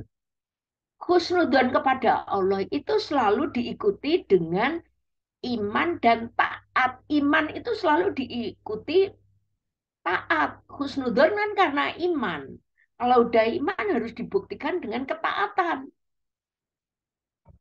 Lawang iman kepada Allah tapi nggak taat. Lah, terus mau gimana? Kan tertipu kita. Nah, kemudian kalau kita sudah mulai menyerah pada penipuan-penipuan, maka kita tahu Azazil itu lebih dulu ada sebelum Nabi Adam. Azazil itu mbok-mbok aneh iblis ya. Bapaknya iblis, semua iblis itu kan dia kan sudah ahli surga juga, ahli ibadah. Dan dia usianya udah ribuan tahun sebelum kita ada. Jadi dia jelas immortal juga, bisa mati, tetapi kan cenderung immortal. Jadi kan jin-jin itu lebih tua dari kita. Mereka bisa melihat kita nggak bisa melihat mereka. Satu-satunya cara kita berlindung kepada Allah. Nah, dengan begitu, dengan kesadaran kita paham sejarah siapa itu Azazil, siapa itu Adam dan Bani Adam termasuk kita ini, dan bagaimana Allah menjaga ciptaannya supaya seimbang, supaya teruji, terpilih mana yang memang pantas menjadi ahli surga.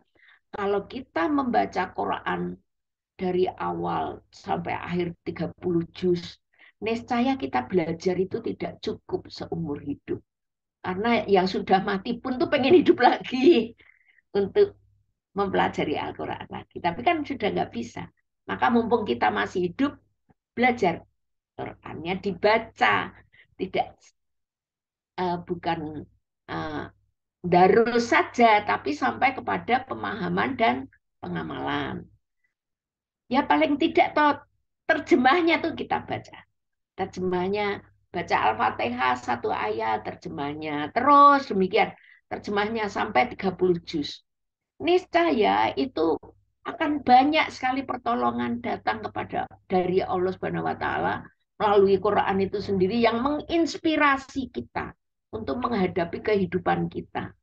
Hidup kita tuh pasti penuh cobaan, ujian. Ya hanya yang naik kelas kan yang ujian, yang nggak mau ujian nggak bakalan naik kelas, kan gitu. Nah, maka seperti itu langkah-langkah yang perlu kita lakukan, ya. Kembali ke laptop. Nah, Bu Ang kadang-kadang kalau nerangkan terus mana terus ya. Nah, Mbak Desi Aryani tadi intinya bertanya apa? Mbak Desi masih Iya, mendengarkan? masih Bu, masih mendengarkan. Masih. Intinya, ya berarti teori-teori kuantum apa segala macam itu hanya dikemas ya Bu ya gitu, Iya, dikemas, hanya eh, dikemas. Itu kemas-kemas. sebenarnya teori kuantum itu ayat Allah yang tidak tertulis, tapi ketika ditempelkan pada ilmu sihir kan ya tetap saja haram kan? Ya Bu, Ya. terima kasih penjelasannya Bu. Oke. Oke. Law itu law of attraction, terus energi kuantum, terus apalagi banyak ya. Istilah-istilah seperti itu mempesona, memang mempesona. Ketika kita lalai ya kita akan terseret lah, tercuci otak kita, tercuci kalbu kita. Nah, intinya Muslim itu harus berpikir, ya, harus menjadi ulil albab, berpikir. Pikiran ini memang harus digunakan, memikirkan ayat-ayat Allah, ya. Tetapi yang kita harus ingat otak berpikir, kita menggunakan otak. Itu bukan segala-galanya. Karena nanti yang akan dimintai pertanggungjawaban adalah kolbu kita, kolb yang ada di dada ini, kolb ini. Nah, kalau akal dan kolb ini kita gunakan, ya kita bisa berharap lah, kita bisa berharap petunjuk Allah itu sedikit demi sedikit makin kita pahami, makin kita amalkan, kita diberi kekuatan bahkan untuk menjadi khusyuk dalam sholat pun kan kita mohon pada Allah. Seperti itu. Nah, kita bertemu saat ini karena Allah menghendaki, Allah mengizinkan kita membuat rencana, kita berikhtiar, kita manfaatkan teknologi yang ada. Seperti itu. Tapi kalau Allah tidak menghendaki menjadi suatu pengetahuan yang bermanfaat kan ya tertidur mungkin atau mungkin malah sibuk yang lain sehingga terlewatkan atau mungkin ada tugas lain yang lebih penting sehingga tidak bisa. Itu kan semua karena Allah yang mengatur. Kalau kita menyadari itu, maka eh, maha benar Allah dengan segala firman-Nya, bahwa Allah itu betul-betul maha sangholik ya, sangholik. Dan sebagai pencipta, Allah pun pengatur dan maha kasih sayang. Seperti itu. Ye, saya kembalikan ke Mbak Yuni. Iya, siap Ibu. Saya kira cukup ya Mbak Devi ya. Baik, ini masih ada satu pertanyaan lagi Bu. Ye, Oke, dari Mbak Amel. Dari Mbak siapa tadi? Tunggu Bu. Dari Mbak Zakia. Izin bertanya Bu, kalau stres atau depresi, baby blues, gimana kalau tidak ke psikolog psikiater? Solusinya Bu seperti apa? ah ya. Nah, supaya tidak baby blues, maka kita ini diajarkan untuk selalu berhati-hati dan ikro tadi belajar ya. Maka saya betul-betul merekomendasikan kelompok pengajian ini ya Bu Yuni untuk Nah, membuat sesi-sesi pengajaran pada remaja putri dan calon ibu.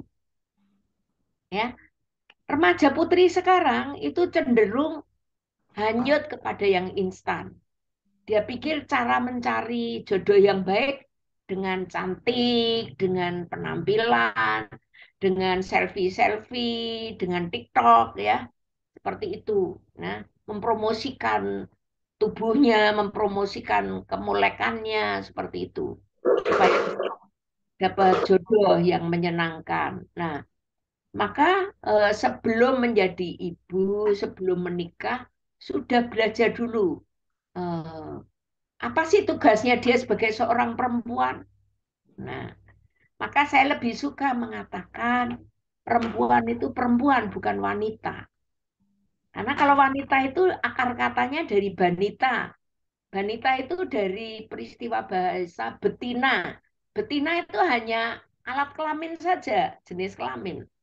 Tapi kalau perempuan itu empu diawali dengan kata per dan an, perempuan yang dimuliakan, yang dianggap suci, ya, yang empu itu ini ya jempol ya, ibu jari itu sangat penting. Empu, Umi Madrasatun itulah perempuan, ya kan? Umi, ibu, ibu, ibu. Nah, seorang ibu, calon ibu yang mempersiapkan diri sebagai perempuan yang punya rahim, yang akan diberi amanah oleh Allah Subhanahu wa Ta'ala.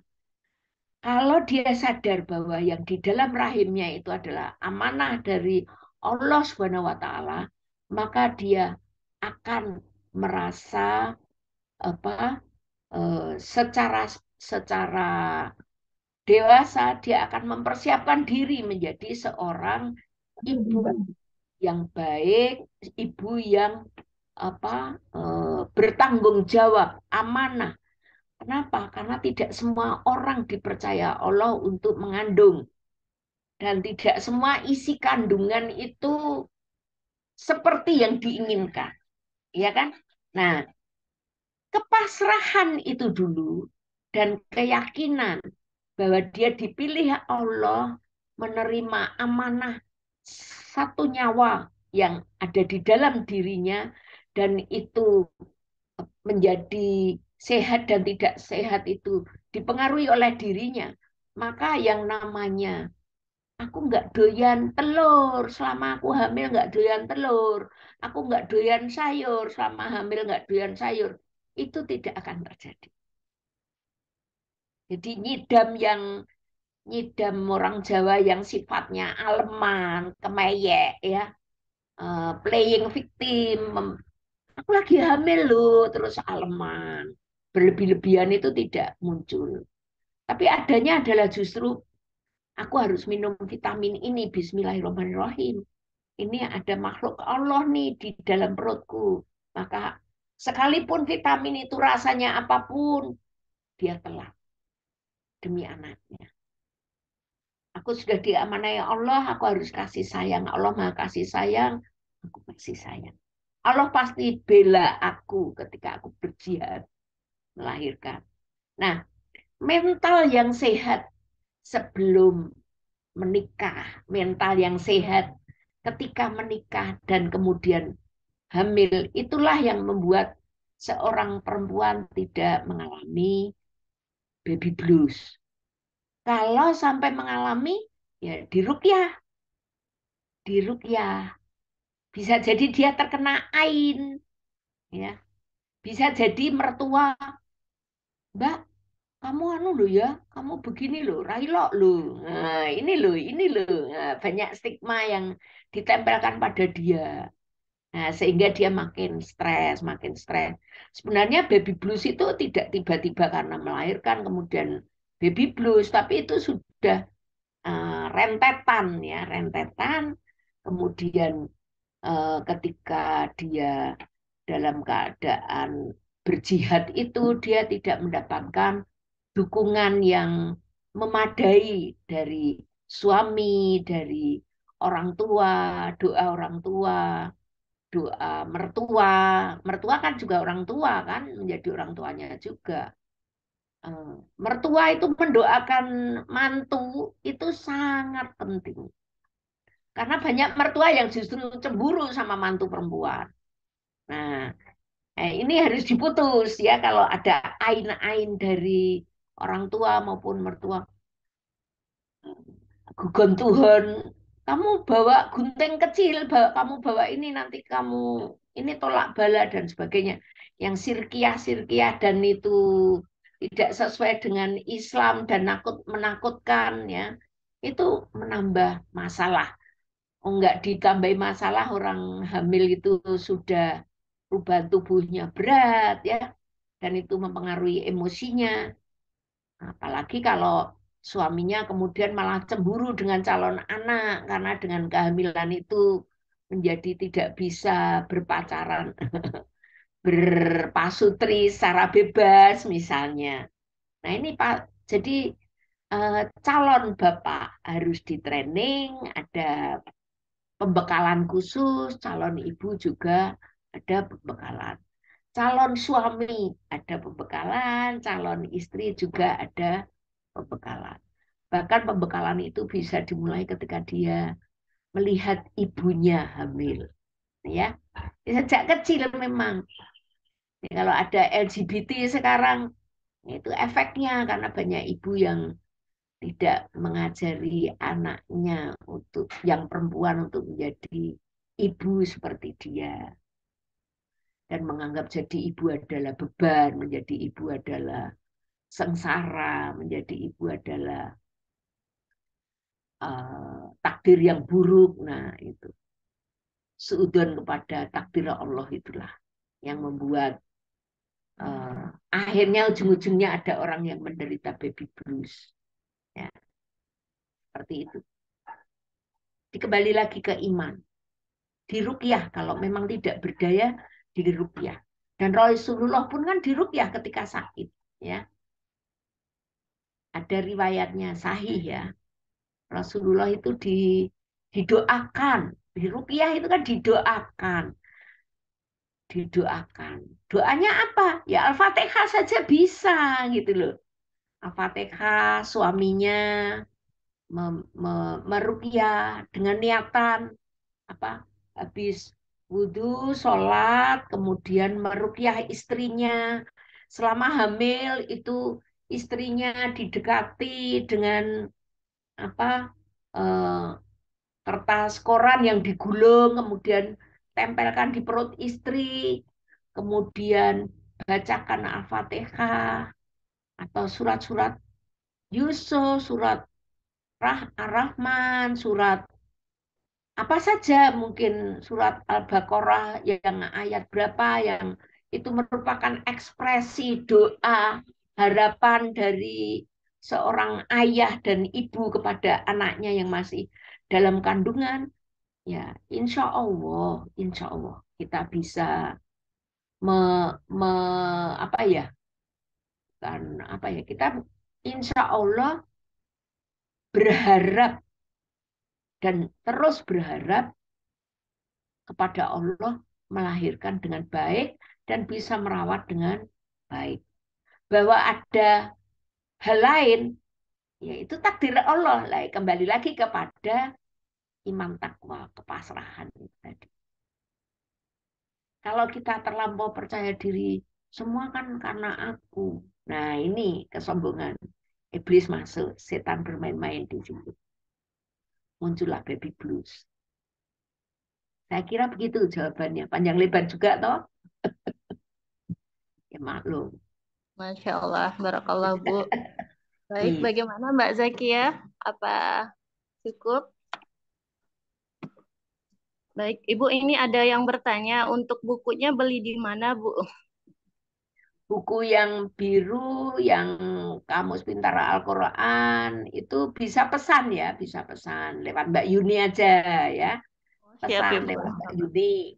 Untuk yang biru sudah ada 3 buku, untuk hadiah yang bertanya Mbak Yuni juga saja yang memilih siapa yang akan Masya Allah 3 ya Bu ya, saya pikir ya, tadi 1 Bu. 3. Kalau Bu, Masya Allah Ya. kembali berkah. Dengan syarat Ya Bu. dibaca ya, Iqra ya, Iqra dibaca karena itu juga hasil dari Iqra, seorang peneliti ya. Fauzi Akurdi itu seorang peneliti, seorang ilmuwan ya, ulama di era ini yang dia melihat ya ada gerakan yang merusak secara intensif, itu merusak ya secara sistematis melalui pendidikan dan kesehatan, merusak Islam. Dan memang memusuhi, yang paling dimusuhi Islam. Sebenarnya Nasrani pun juga dimusuhi ya, agama yang lain dimusuhi juga. Tetapi mereka banyak yang sudah menyerah. Tapi kalau Kristen Ortodoks sebenarnya masih bertahan ya, tetap pengen bertahan. Tapi ya nggak mampu lah, karena Islam yang sempurna ini, agama yang sempurna ini yang semestinya pemeluknya, muslimnya itu mampu menghadapinya ya, mampu menghadapinya. Tetapi kan muslim belum tentu Islam, tapi dia merasa sudah Islam, Islami maksud saya. Muslim belum tentu Islami. Bahkan baca Quran pun sekarang banyak yang secara ritualistik ya, hafal Quran, tetapi ketika terjemahnya nggak ngerti, bahkan tafsirnya lebih lanjut juga tidak berusaha membacanya. Padahal baru membaca saja, alhamdulillah, itu kasih sayang Allah. Baru membaca loh itu ya, belum meneliti sampai dalam banget. Nanti akan dipertemukan dengan buku-buku lain yang akan membantu kita untuk makin paham. Sedikit demi sedikit diamalkan, sedikit demi sedikit. Karena yang namanya perintah Iqra itu berlaku seumur hidup untuk siapapun. Saya kira begitu. Karena Quran adalah eternal, everlasting. Tidak pernah kuno, abadi, terjaga, ya, eternal, everlasting. Itu di disertasi saya seperti itu. Ya. Insya Allah. Barakallah Ibu. Untuk hari ini semoga jadi amal jariah Ibu untuk kita semua ya Bu ya. Terutama Amin. untuk Ibu Retno yang sudah mendedikasikan waktunya untuk kita pada pagi Bu hari ini. Aang, Bu Anggreni, bukan Bu Retno ya. Bu Aang, maaf. Nanti Bu Retno tadi yang tanya ada yang Bu Retno. Juga benar. Ya Bu Aang. Masya Allah, barakallahu fikum Ibu. Semoga menjadi amal jariah yang tidak pernah putus serta menjadi kebaikan dan keberkahan untuk kita semua. Amin ya rabbal alamin. Ya, sebagai penutup dari saya Ibu, bahwa dalam Islam tidak ada menyentuh bawah sadar, mengajak berpikir sadar, memahami cara berpikir dan menyerah dan berpasrah kepada Allah. Raditu billahi robba wa bil islami dina wa bi Muhammadin nabiyya wa rasulah. Aku rela Islam, aku rela Allah Tuhanku, aku rela Islam agamaku, dan aku rela Nabi Muhammad nabiku. Ya, Masya Allah, barakallahu fikum Ibu. Sekali lagi, jazakumullahu khairan kasiran. Kesempatannya pada pagi hari ini ya Bu, sudah membuka wawasan kami tentunya. Masya Allah, baik. Terima kasih kepada Bunda-Bunda Soleha yang telah ikut berpartisipasi dalam kajian pada pagi hari ini. Terima kasih kepada pemateri kita pada pagi hari ini, pihak penyelenggara komunitas Bumil Ayo Ngaji. Semoga menjadi kebaikan dan pengajak atau penggerak Madrasatul Ula ya dalam bingkai ibadah dan ketaatan kepada Allah. Kita berharap ilmu yang kita dapatkan menjadi keberkahan dan kebaikan untuk kita semua. Amin.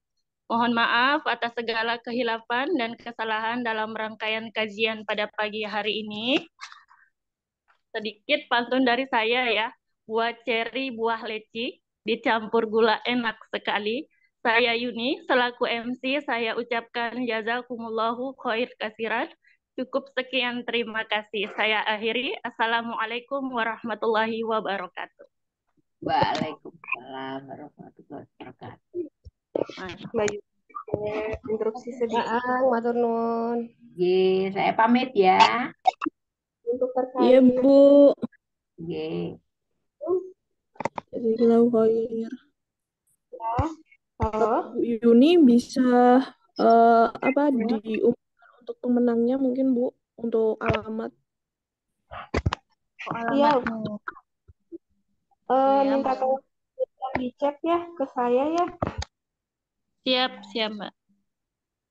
Ini berarti untuk pemenangnya yang pertama tadi Mbak Desi Aryani sudah dikirimkan ke saya. Desi sudah. Mbak Desi sudah, terus tadi Mbak Retno Maulawi ya. Yang Mbak Fatimah, Mbak. Yang pertama. Bu Retno. Maulawi, apakah masih di sini? Masih di sini ya, Mbak ya? Fatimah sudah. Fatimah sudah. Ya, berarti kurang Bu Retno ya. Bu Retno. Maulawi nggih. Bu Retno. Bu Retno sudah saya japri, cuman mungkin belum melihat. Untuk Bu Retno Maulawi, kirimkan nomor kontaknya boleh ke grup Bumil Ayo Ngaji atau ke salah satu pengurus, bisa ke saya, Mbak Mila atau ke Mbak Titin juga boleh. Ya. Semoga mendengar. Mungkin itu saja. Berarti sudah ya Mbak Namila ya? Mbak Retno Maulawi. Nah ini baru kontak baru. Mbak Retno ada ini balas. Alhamdulillah. Benar, biar balas dulu Mbak. Ya Mbak ya. Minta nomor HP-nya. Minta nomor HP. Oh ini ada Mbak.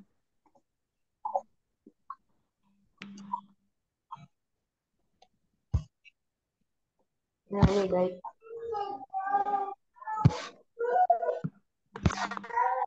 Oke, sudah dapat semua. Mbak ya. Alhamdulillah. Terima kasih Mbak Retno.